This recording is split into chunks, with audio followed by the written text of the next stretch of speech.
करने वालों के लिए रिश्ते और जज्बात कोई मायने नहीं रखते। बेटे, जान चली जाए पर आन न जाने पाए।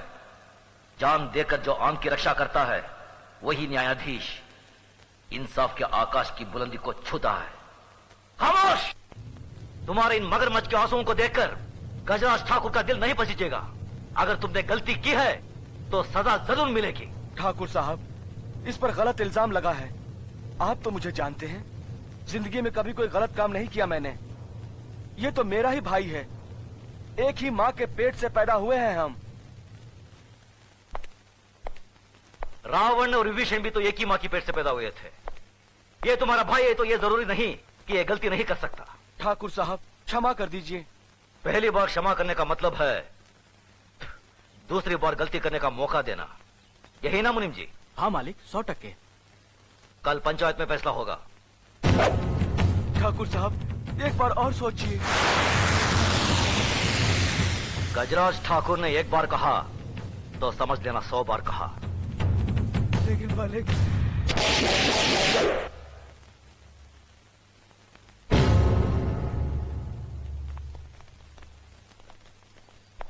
धर्मराज जी बाबूजी। आज तुम्हारे लिए बहू देखने जाना है। मनोरमा बहन ने जीजा जी को आने के लिए बोल दिया ना? हाँ बाबूजी, वो सीधा वही पहुंचे। पिताजी, ठीक है, चलो। पिताजी, हम भी साथ चलेंगे। अच्छा बेटा, हम सब चलेंगे।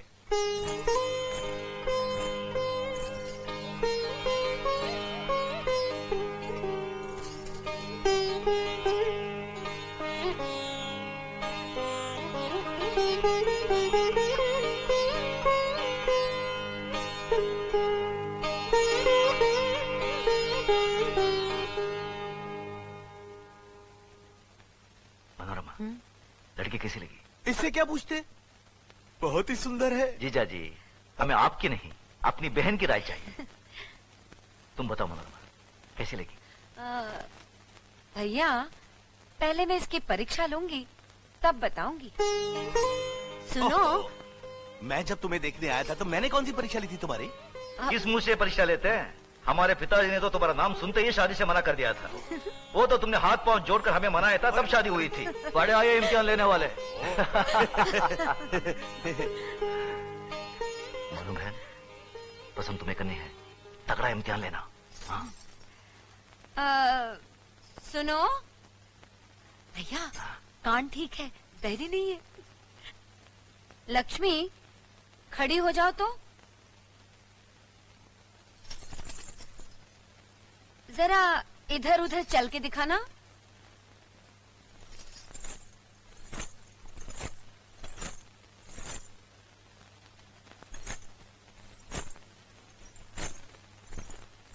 बस बस बस, अब बैठ जाओ।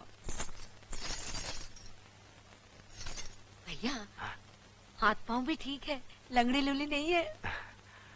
धर्मराज जी बाबूजी। तुम्हें कैसी लगी? बाबूजी, आप और बुआ जी जो पसंद करेंगे वही ठीक होगा। शाबाश। अब बताइए जीजा जी, आपकी क्या टिप्पणी है? क्यों शर्मिंदा कर रहे हैं भाई साहब? अब भगवान की बनाई हुई इस खूबसूरत कला पर भला मैं क्या टिप्पणी कर सकता हूँ? साक्षात देवी है। मैं तो कहता हूँ फौरन रिश्ता पक्का कर ही दीजिए। हाँ, रुको रुको, क्या हुआ? एक टेस्ट और बाकी है। बेटी, तुम्हें गाना वाना आता है? मनोरमा, ये सब जरूरी है क्या? आप चुप रहो भैया, मालूम तो करने दो, कहीं लड़की गूंगी निकली तो। हाँ।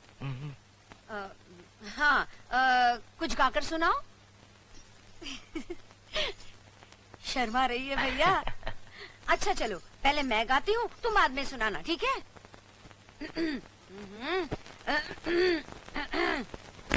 वाह, क्या बात है। शाबाश।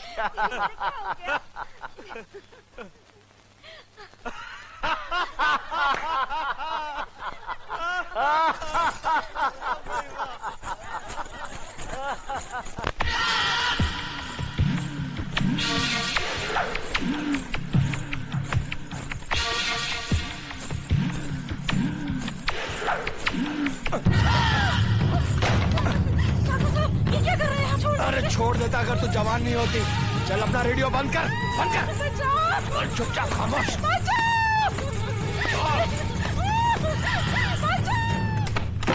सुनो सुनो सुनो, जगन्नाथ ठाकुर ने गरीब मजदूर औरत का बलात्कार किया है। कल पंचायत में ठाकुर साहब अपना फैसला सुनाएंगे।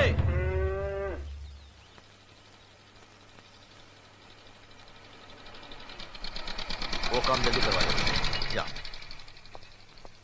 क्या बात है मुनीम जी? नमस्कार ठाकुर साहब। राम राम। मालिक, ये आपसे मिलने आए हैं।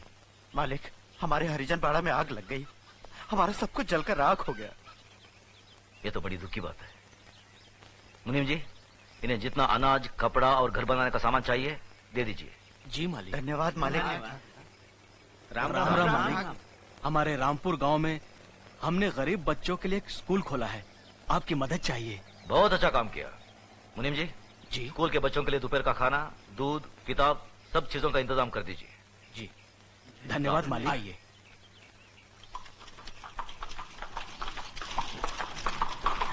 अरे मुनो आ रहे हैं। धनराज, जी बाबूजी। तुम्हारी बुआ आ रहे हैं, उनके बैठने का इंतजाम कराओ। जी बाबूजी। ठीक है जाओ। आओ बहन, आओ आओ। पाए लागू भैया। जीती रहो। नमस्ते बुआ जी। बैठो। खुश रहो। क्या बात है, इतनी धूप में यहाँ? भैया भैया वो कल पंचायत है। मालूम है। मुजरिम मेरा बेटा जगन्नाथ है। वो भी मालूम है। फैसला आप ही सुनाने वाले हैं। आप मेरे सगे भाई ना होते हुए भी मेरी परवरिश एक सगी बहन की तरह की। मेरी डोली को कांधा दिया और एक माँ बनकर मेरी गोद भराई की रस्म पूरी करके आपने मेरी झोली खुशियों से भर दी। आज उन सारी खुशियों का दारोमदार आपके फैसले पर है भैया। जगन्नाथ अभी नादान है भैया, अच्छे बुरे की उसे समझ नहीं है। उसकी नादानी, नासमझी और बचपने को देखते हुए उसकी इस भूल को आप क्षमादान कर सके तो मैं।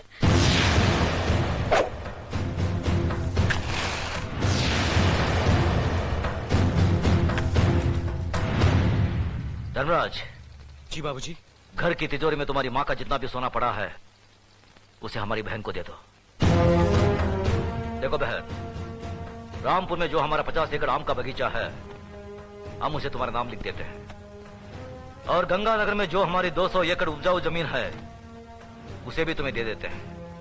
यही नहीं, अगर तुम हमारी जान भी मांगोगी तो हम उसे भी तुम्हारी सदके में छोड़ देंगे। लेकिन जिन्हें सदियों से हमारा खानदान अपना खून पिलाता आया है उस नीति, नियम और इंसाफ परिस्थिति को अब नहीं छोड़ सकते। मगर भैया अगर आप चाहें तो।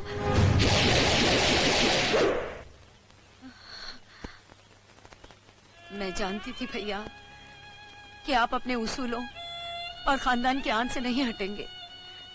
मैं तो सिर्फ अपने आप को तसल्ली देने आई थी कि अगर मैं आकर आपसे विनती करती तो शायद आप अपना फैसला बदल देते। अपनी औलाद के मामले में माँ बहुत स्वार्थी होती है। अगर मुझसे कोई भूल हो गई हो तो माफ करना भैया।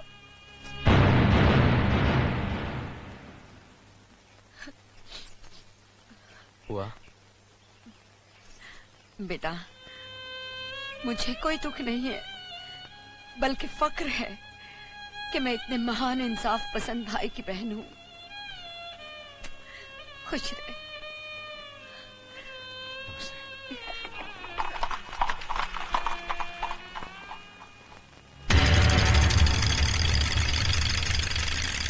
अरे रामू, जल्दी से बगी तैयार कर, ठाकुर साहब पंचायत के लिए निकल रहे हैं।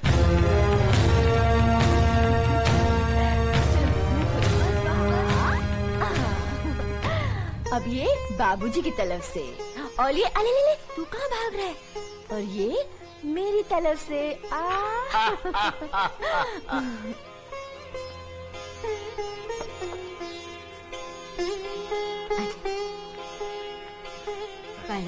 खुश रहो। अर्जुन और नकुल के लिए तुम्हारा प्यार देखकर हमारा दिल बाग बाग हो गया।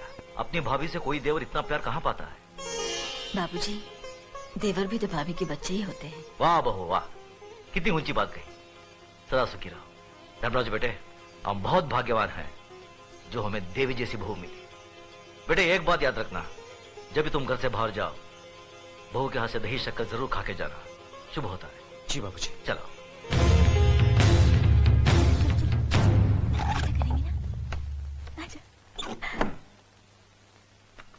टाटा पिताजी। टाटा पिताजी। चले बाबूजी। चलो।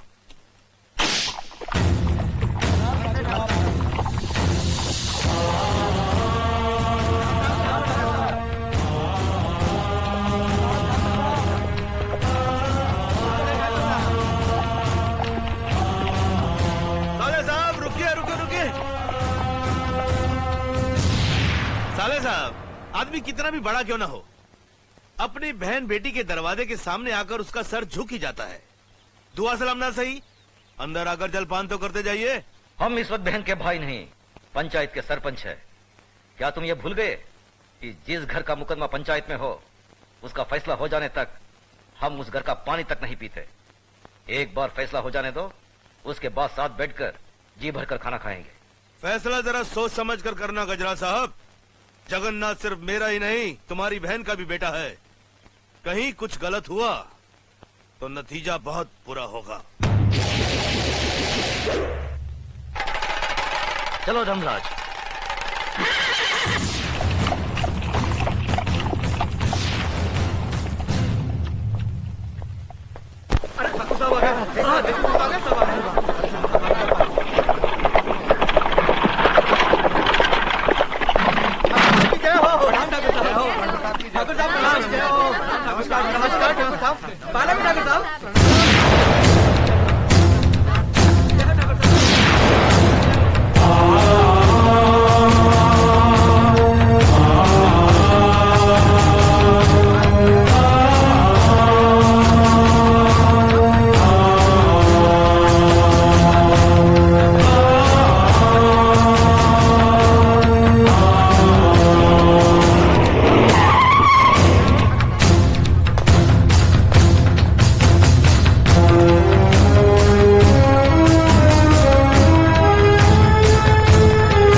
मालिक, मेरी बेटी लकड़ियां चुनकर आ रही थी।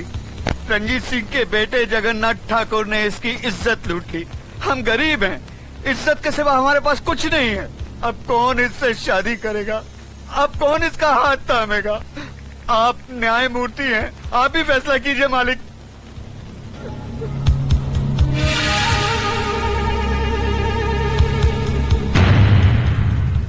इस बात का कोई चश्मदीद गवाह है? मैं हूँ मालिक। तुम्हारा पायल से कोई रिश्ता है? जी हाँ, मैं इसकी काकी हूँ। तो फिर तुम्हारी गवाही नहीं मानी जाएगी। गवाही सिर्फ उसकी मानी जाएगी जिसने अपनी आंखों से देखा है, लेकिन इस लड़की के खानदान से उसका कोई रिश्ता ना हो। है कोई ऐसा साक्षी, ऐसा गवाह?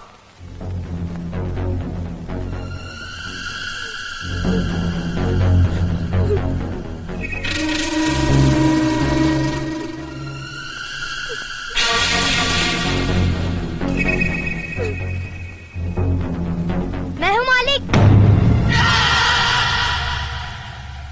मैंने देखा है। तुमने क्या देखा है बेटे? मैंने देखा कि ये इस दीदी को जबरदस्ती अपने कंधे पे उठाकर पंपशीट में ले गया और दरवाजा बंद कर दिया। ये बचाओ बचाओ चिल्ला रही थी, मगर वहाँ कोई नहीं था।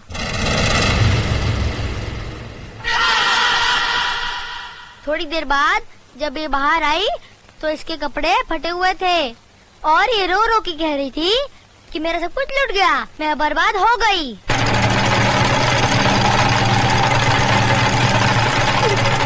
जगन्नाथ, कमीने कुत्ते, तूने इन गरीबों को क्या समझा है? ये वो गरीब मजदूर हैं जिनके खून पसीने की बरकत से हमारी धरती पर हरियाली जागती है। हमारे सर पर जमींदारी का ताज इन्हीं गरीबों की बदौलत है, जिसके बदले में उन्हें 2 वक्त की रोटी 2 गज की चादर मिलती है। और तूने उसी चादर में घुसकर इस गरीब की इज्जत लूट ली। फिर तुझ में और जानवर में क्या फर्क रहा?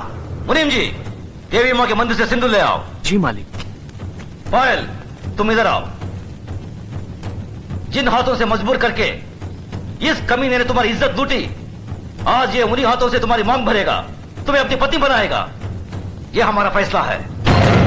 गजराज, अपना फैसला बदल दे। आंखें मत दिखा। ये नीच, जिसके पांव अगर मेरी हवेली के फर्श पर पड़े तो फर्श गंदा हो जाए, इस 2 टके की लड़की को तुम मेरे घर की बहू बना रहे हो। तू नहीं जानता, जमींदारों में तो ऐसी बातें होती ही रहती हैं। मजदूर औरतों और मालिकों के बीच में ऐसे खेल तो अक्सर होते रहते हैं। कोई अपनी बीवी नहीं बनाता उन्हें। खामोश। मजदूर औरतों की इज्जत जमींदारों के बाप दादाओं के कोई जागीर नहीं होती जिसे वो अपनी मनमानी करे, रोन दे, कुचले। इज्जत इज्जत होती है, चाहे वो किसी ठाकुर की बेटी हो या किसी मजदूर की। पागल हो गया तू? तुझे इंसाफ करने की अकल नहीं है। तेरा अंजाम बहुत बुरा होगा गजराज।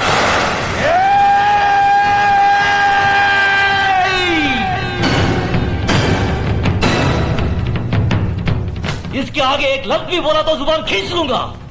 तेरी औकात मेरे सामने खड़े होने की भी नहीं है और तू मुझे ललकारता है। गजराज ठाकुर ने कभी किसी अंजाम की परवाह नहीं की। अगर परवाह की है तो सिर्फ अपनी आन, इंसाफ, अखलाक और ईमान की। इस लड़की की जन्म, जात, नाम, इसकी कोई अहमियत नहीं है हमारी नजर में। अहमियत है तो सिर्फ इसकी इज्जत, इसकी पवित्रता की। जगन्नाथ, मांग भर इसकी। गजराज!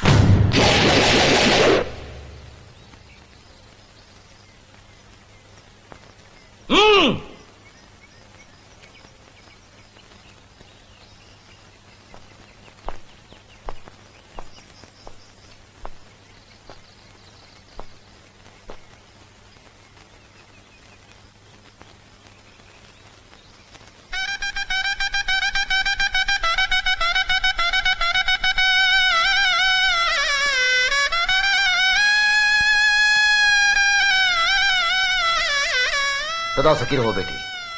जगन्नाथ, अगर तुमने इसे कोई तकलीफ दी तो हमसे बुरा कोई नहीं होगा।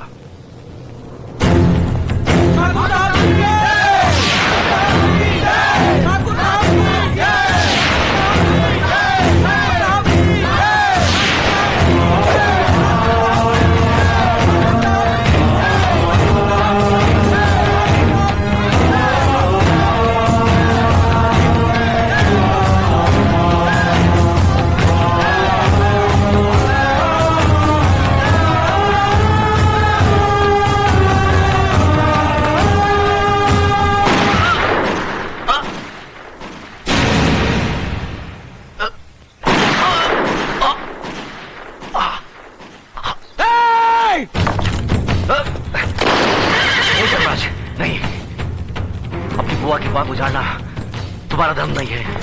बाबूजी, बाबूजी! भैया! मेरे भाई को मार डाला।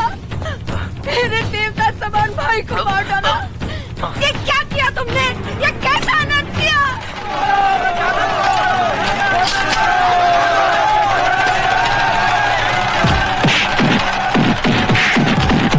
रुक जाओ, छोड़ दो उसे।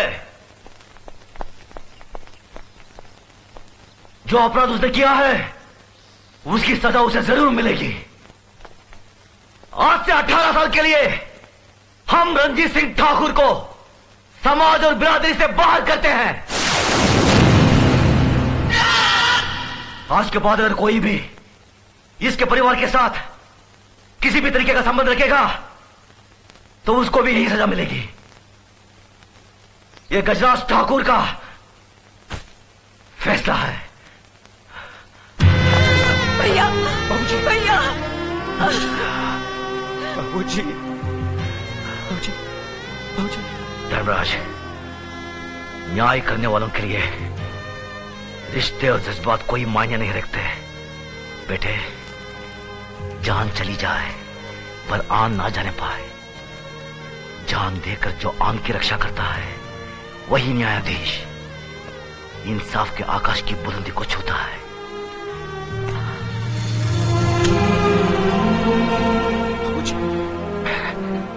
धर्मराज, आज से हम कस्बे के न्याय और इंसाफ की बागडोर तुम्हें सौंपते हैं। याद रखो बेटे, जिस दिन भी तुमने अनजाने में भी गलत फैसला किया तो समझ लो वही दिन तुम्हारी जिंदगी का आखिरी दिन होगा। बाबूजी, बाबूजी, भैया, बाबूजी।